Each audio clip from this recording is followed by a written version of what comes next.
शांति, समृद्धि और वैभव लक्ष्मी कैसे आती है। तो आप लोग भी ऐसा कर सकते हैं, तो आपके घर में भी शांति, वैभव, लक्ष्मी और क्लेश यानी कि घर में जो लड़ाई झगड़े होते हैं वो नहीं होंगे। तो आप लोग भी ऐसा करिएगा। तो सबसे पहले बात यह है कि आप लोग भी अपने घर में रामायण पढ़ना चाहिए। रामायण हर व्यक्ति को पढ़ना चाहिए, हर दिन पढ़ना चाहिए। ऐसा नहीं है कि मतलब ना पढ़ें या क्या करना है पढ़ के, ठीक है। तो इस रामायण के पात्र से हमें बहुत कुछ शिक्षा मिलती है, बहुत कुछ सीख मिलती है। जरूरी नहीं है कि हम रामायण पढ़ेंगे तो हमें कुछ नॉलेज नहीं होगा, कुछ ना कुछ नॉलेज रहता है और बहुत कुछ सीख भी मिलती है। तो आप लोग भी पढ़िएगा। घर में किसी न किसी व्यक्ति को, जरूरी नहीं कि घर में सभी व्यक्ति को पढ़ना है, सभी को नहीं। परिवार में मतलब सभी लोग भी पढ़ सकते हैं, ऐसा नहीं कि कोई भी नहीं पढ़ सकता है, सभी लोग पढ़ सकते हैं। पर यदि सभी लोग नहीं पढ़ सकते तो घर में एक व्यक्ति को पढ़ना जरूरी है। जरूरी नहीं है कि पुरुष पढ़े, लेडीज भी पढ़ सकती हैं। इसमें ऐसा कुछ नहीं है कि पुरुष पढ़े कि लेडीज पढ़े, सभी लोग पढ़ सकते हैं। और इधर हमारा बाबू अभी सो गया है, रुद्र प्रताप कुशवाहा। तो सभी लोग पढ़ सकते हैं। तो रामायण के पात्र से हमें बहुत कुछ शिक्षा मिलती है। तो जैसे त्याग, प्यार, बलिदान, मतलब बलिदान ऐसा कि पूरा राजपाट छोड़ देते हैं, इसका बलिदान होता है। गलत मत सोचिए कि कोई बलि वगैरह ये ऐसा कुछ नहीं है। तो मैं बताना चाहती हूँ कि त्याग जैसे भगवान श्री रामचंद्र जी ने पिता की एक आज्ञा के कारण, भगवान श्री रामचंद्र जी ने पिता की एक आज्ञा के कारण उन्होंने अपना पूरा राजपाट, घर द्वार, पूरा महल अटारी छोड़कर 14 वर्ष के लिए वनवास के लिए चले गए थे। पिता की एक आज्ञा के कारण, वो चाहते तो नहीं जाते क्योंकि उनकी भी संपत्ति थी, उनका भी हक था। गाँव में तो ऐसा होता है, गाँव में सोचा जाए, शहरों में भी बहुत होते हैं कि जैसे पिता कुछ बोलता है तो बेटा बोलता नहीं, मुझे ऐसा नहीं करना। मतलब खुद के मन का चलता है, मन का भी चलो लेकिन कहीं ना कहीं पिता की आज्ञा भी मानो। पिता ऐसा नहीं है कि आपको बुरा सिखाएगा, जो भी सिखाएगा अच्छा सिखाएगा।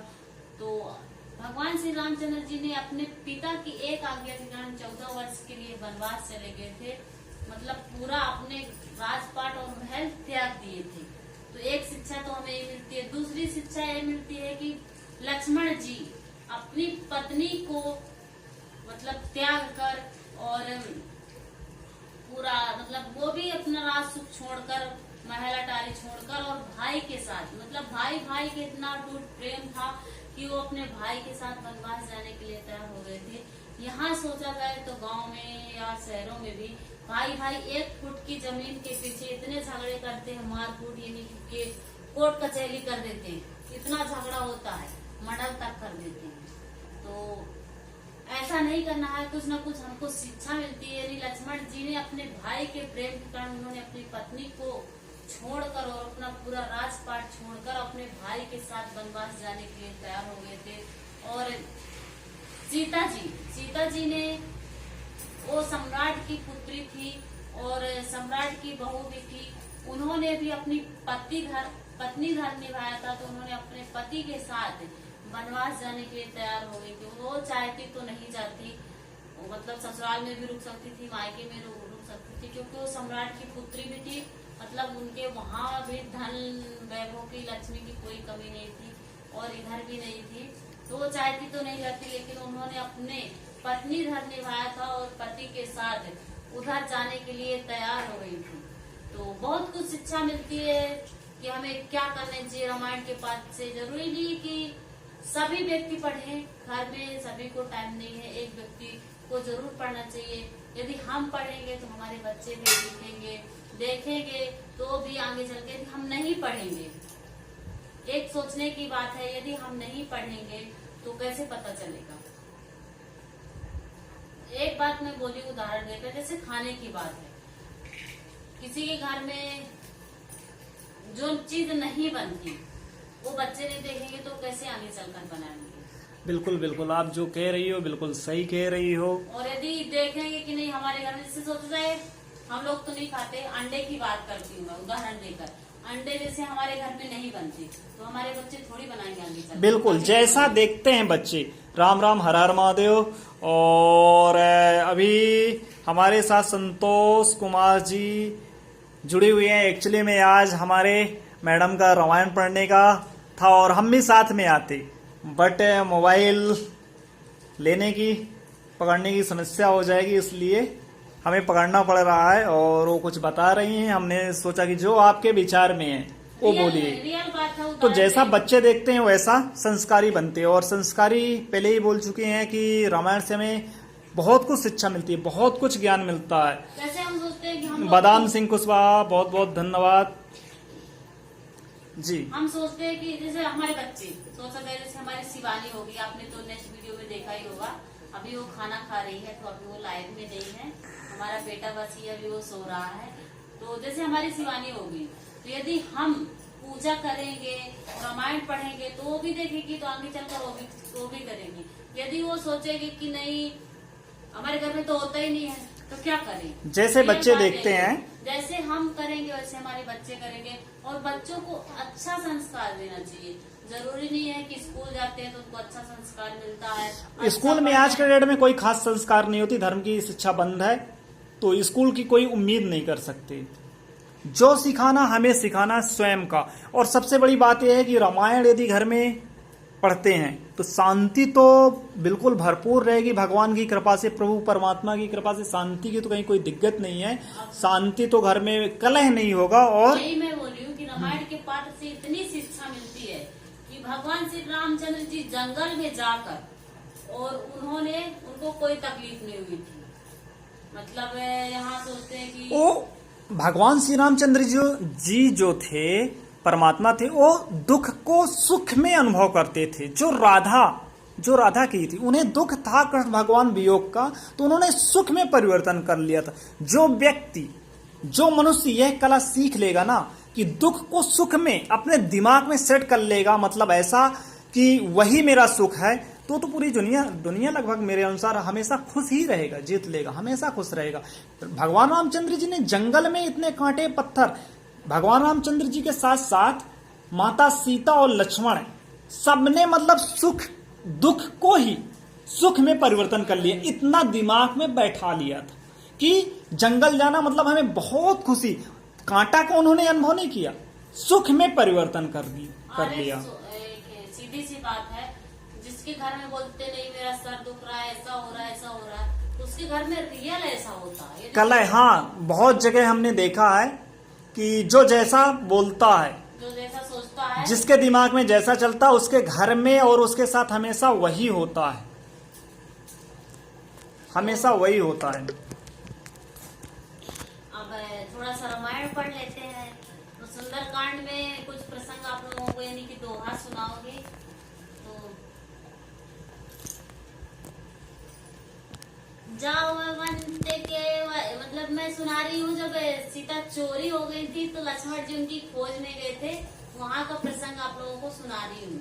लक्ष्मण जी गए थे खोजने, हनुमान जी गए थे, सॉरी, वीर बजरंगबली जी गए थे। तो समुद्र के किनारे सुंदर कांड है, समुद्र के किनारे जौमंत वगैरह सब साइड में खड़े थे, सेनापति वगैरह, और बजरंगबली, उनको सुरसा नामक एक माता ने मतलब। चलो तो शुरू करो पहले। वही कहानी बोली है। हाँ।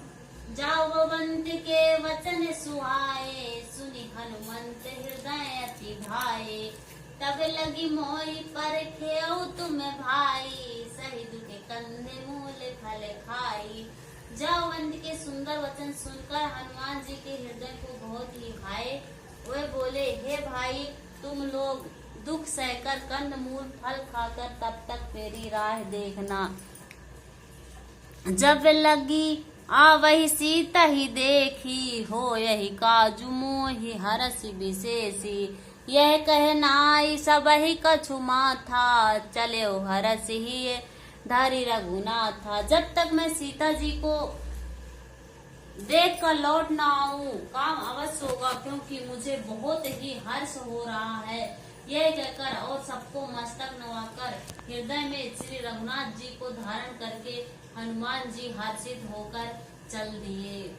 सिंधु तीरे के भुंदर सुंदर कौतुक कूद चढ़े उताऊ पर बार बार रघुवीर सवारी तर के पवन तनय बल भारी। समुद्र के तीर पर एक सुंदर पर्वत था। हनुमान जी ने खेल से ही कूदकर उसके ऊपर जा चढ़े और बार बार रघुवीर जी का स्मरण करके अत्यंत बलवान यानी हनुमान जी उस पर से बड़े वेग से उछल गए थे। और ये हमारी शिवानी आ गई और उसको ठंडी लग रही क्योंकि पानी गिर रहा है तो ये टोपी लगाई। सियावर रामचंद्र जी जय हो। जय गिरि चरण जय हनुमंता चलो सोगा पाताल तुरंता। जिन आमोद रघुपति करवाना यही भांति चले हनुमाना। जिस पर्वत पर हनुमान जी पैर रखकर चले वह तुरंत ही पाताल में धंस गया। जैसे रघुनाथ जी का आमोद बाण चला उसी तरह हनुमान जी चले। जल निधि रघुपति दूति विचारी तय मैना के होई श्रमहारी। समुद्र ने हृदय श्री रघुनाथ जी का दूत समझकर मैकल पर्वत से कहा कि मैकल तू इनकी थकावट दूर करने वाला अर्थात अपने ऊपर इन्हें विश्राम दे। सियावर रामचंद्र की जय। हनुमान ते ही परसा कर पुनि कीन प्रणाम। राम काजु कीन है बिनु मोहि कहा शिवानी जी हाथ जोड़ लो देखो। हनुमान जी ने उसे हाथ से छू दिया फिर प्रणाम करके कहा भाई श्री रामचंद्र जी का काम किए बिना मुझे विश्राम कहाँ। जाते पवन सुत देव ही देखा जाने कहूँ बल बुद्धि विशेषा। सुरसा नाम अहि के माता पठही आई कही तेही बाता। तो सिया रामचंद्र की जय। अर्थ भी बताओ, अर्थ बताओगी तभी तो। सियावर रामचंद्र जी अर्थ बताओ, पूरा कंप्लीट करो। अच्छा, देवताओं ने पवन पुत्र हनुमान जी को जाते हुए देखा था। उन्होंने विशेष बल बुद्धि को जानने के लिए यानी उनकी परीक्षा लेने के लिए उन्होंने सुरसा नामक सर्पों की माता जो सुरसा नामक सर्पों की माता थी उनको भेजा। उनसे आकर हनुमान जी से बात कही। सियावर रामचंद्र की जय। जब भी रामायण पढ़ें बच्चों को सभी परिवार हो सके तो परिवार को सभी को साथ में संध्या टाइम पूरा दिन तो काम रहता है काम करो। संध्या मॉर्निंग में 5-10 मिनट सा परिवार मतलब माता पिता परिवार में ये नहीं है कि बच्चे और हम पति पत्नी हो गए। नहीं, रामायण यदि पढ़ रहे हैं पूजा पाठ कर रहे हैं तो पूरा माता पिता भाई सब खुशी सबके साथ बढ़ना चाहिए। सब हो जितना अच्छा बहुत अच्छा लगता है। क्यों तो 5 मिनट बैठ के साथ में खाना भी साथ में खाना चाहिए बहुत ही अच्छा।